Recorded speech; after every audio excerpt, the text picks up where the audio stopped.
अचानक शेफाली जरीवालांचं निधन, अवघ्या 42व्या वर्षी शेवटचा श्वास. काय घडलं नेमकं? नमस्कार मित्रांनो, तुमचं स्वागत आहे आपल्या विश्वासार्ह मराठी न्यूज चॅनेलवर. आज आपल्या सर्वांचं मन हेलावून टाकणारी एक अत्यंत दुःखद बातमी समोर आली आहे. काटा लगा फेम अभिनेत्री शेफाली जरीवालांचं अवघ्या 42व्या वर्षी निधन झालं आहे.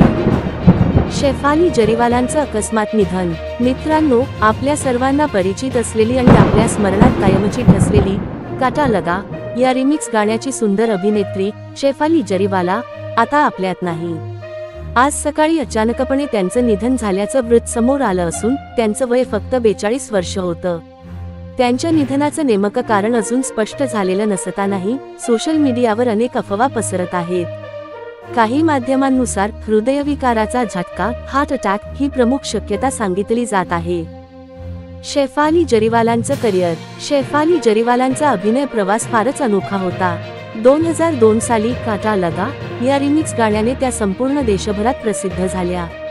त्या काळात त्या गाण्याची प्रसिद्धी इतकी होती की शेफाली यांना काटा लगा गर्ल म्हणूनच ओळखलं जायचं. त्यांनी बिग बॉस सारख्या लोकप्रिय रियालिटी शोजमध्ये सहभाग घेतला आणि प्रेक्षकांच्या मनात खास स्थान मिळवलं. त्यांनी काही हिंदी चित्रपटांमध्येही काम केलं आणि छोट्या पडद्यावर सुद्धा एक स्वतंत्र ओळख निर्माण केली. व्यक्तिगत आयुष्य आणि संघर्ष. शेफाली यांचं वैयक्तिक आयुष्य काहीसं संघर्षमय होतं. त्यांनी अभिनेता हरमीत गुलजारशी पहिलं लग्न केलं, परंतु हे नातं तुटलं. यानंतर त्यांनी पराग यांच्याशी लग्न केलं, जे एक उत्तम अभिनेता आहेत. ती कायम सोशल मीडियावर सक्रिय असायची, फॅन्सना आपल्या आयुष्यातील अपडेट्स शेअर करत असे. फॅन्स आणि इंडस्ट्रीमध्ये हळहळ. शेफाली यांच्या अचानक जाण्याने संपूर्ण मनोरंजन विश्वात शोककळा पसरली आहे. प्रसिद्ध कलाकार, दिग्दर्शक आणि फॅन्स सोशल मीडियावर त्यांच्या आठवणींना उजाळा देत आहेत. इंस्टाग्राम, ट्विटरवर #RIP शेफाली जरीवाला हा हॅशटॅग ट्रेंडिंगला गेला आहे.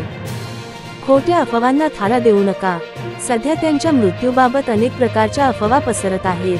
आपण सगळ्यांनी जबाबदारीने वागून केवळ अधिकृत माहितीवर विश्वास ठेवणं गरजेचं आहे. शेवटच्या श्रद्धांजली. आपल्या सर्वात हृदयपूर्वक श्रद्धांजली अर्पण करूया. शेफाली जरीवालांना भावपूर्ण श्रद्धांजली. त्यांच्या आत्म्यास शांती लाभो. या बातमीबाबत तुमचं काय मत आहे? शेफाली यांची कोणती आठवण तुमच्या मनात आहे? खाली कमेंटमध्ये नक्की लिहा. चॅनेलला लाईक, शेअर आणि सबस्क्राईब करणं विसरू नका.